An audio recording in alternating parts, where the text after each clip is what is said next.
Bismillahirrahmanirrahim. Assalamu alaikum, chers frères, chères sœurs.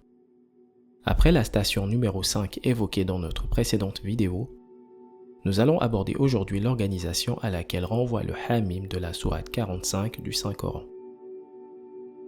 Cette organisation concerne l'étude des âmes de l'ensemble du monde animal logé dans la barrière numéro 2 à Alamul Arwah. Au cours de cette vidéo, nous découvrirons l'âme des animaux ainsi que le processus entourant leur fin de vie dans le monde terrestre. Un processus qui met en lumière la mission de l'ange de la mort qui viendra retirer l'âme de l'animal pour l'emmener dans le monde intermédiaire barzakh.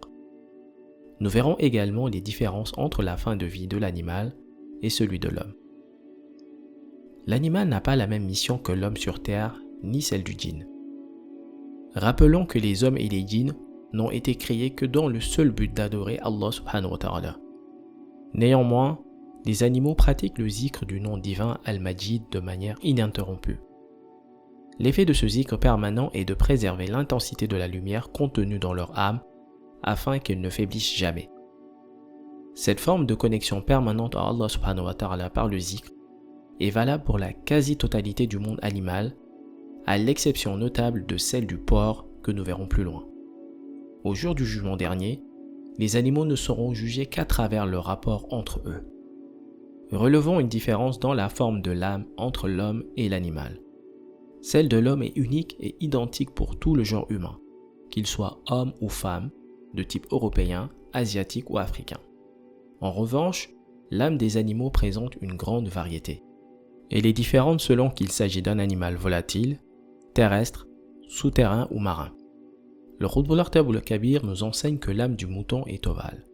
Celle de la baleine possède l'aspect d'un point lumineux.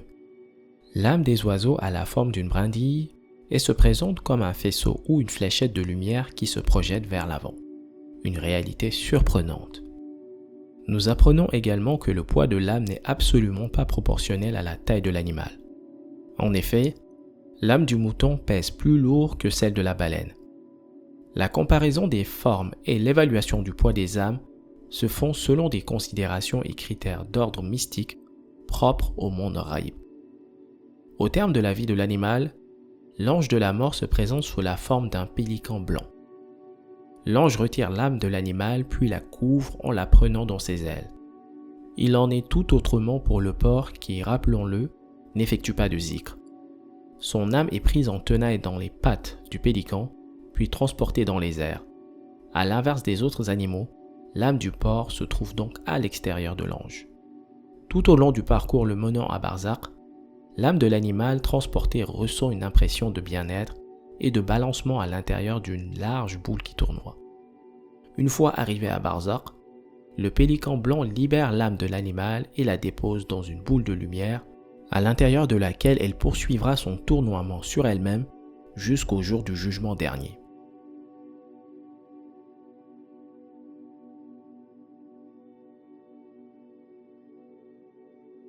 Quelle que soit leur race ou leur genre, les âmes humaines ont en commun d'être identiques. Elles ont la même forme. En revanche, elles se différencient par leur intensité de lumière. Certaines sont en effet plus lumineuses que d'autres, à l'image de l'âme de cet homme pieux et vertueux qui a su entretenir et développer sa lumière par ses actes d'adoration et ses bonnes œuvres. À sa mort, le retrait de son âme se fera avec douceur. L'âme aura la sensation d'avoir été libérée d'une prison, en l'occurrence le corps du défunt. Elle sera ensuite délicatement et soigneusement déposée dans une mallette souple, dont l'intérieur est aéré et éclairé, et les parois rembourrées. La mallette emprunte un tunnel éclairé et fluide. La température ambiante à l'intérieur de cette douillette mallette est agréable, comme une sorte de brise ni chaude ni trop fraîche. L'âme transportée y respire un air d'une exceptionnelle pureté, un air qu'il n'avait jamais connu auparavant dans le monde shahada. Confortablement installée, elle se sent libre et éprouve une sensation de bien-être. Au fur et à mesure qu'elle se rapproche de sa destination, l'âme se saisit d'une vision au loin. En effet, elle aperçoit au bout du tunnel une végétation luxuriante avec de magnifiques jardins et des arbres fruitiers.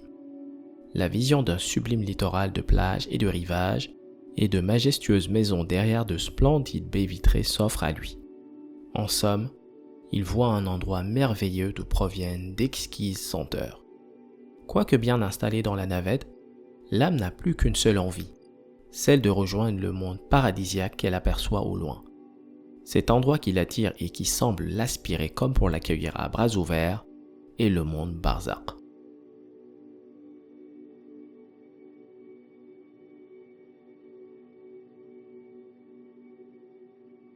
A l'inverse, la destinée de l'âme damnée est horrible.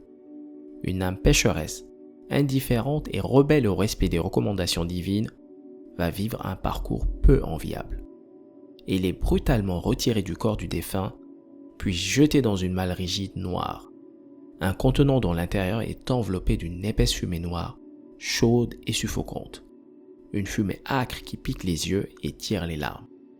Elle rend la respiration pénible, causant une sensation de forte compression des poumons. À cela s'ajoute une restriction dans les mouvements de l'individu. Il ne peut ni déplier, ni bouger ses membres. Il est tellement à l'étroit qu'il est écorché de toutes parts, et ce, tout au long du trajet vers Barzakh.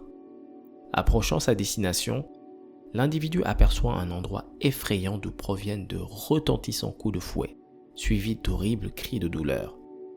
Il aperçoit un immense brasier projetant de puissantes étincelles et d'énormes coulées de lave. Des explosions assourdissantes résonnent telles des bombes. Une fumée épaisse et noire accompagne les flammes qui s'élèvent au-dessus de ce brasier. L'âme veut revenir en arrière, mais se rend compte de son impuissance. Il est poussé vers le feu, comme si elle était aspirée par ce brasier. Ce récit est extrait des enseignements de notre honorable guide, le Qutb al-Akhtab al-Kabir. Merci pour votre attention et à bientôt sur votre chaîne, les enseignements du Mahdi. Assalamu alaikum wa rahmatullahi ta'ala wa barakatuhu.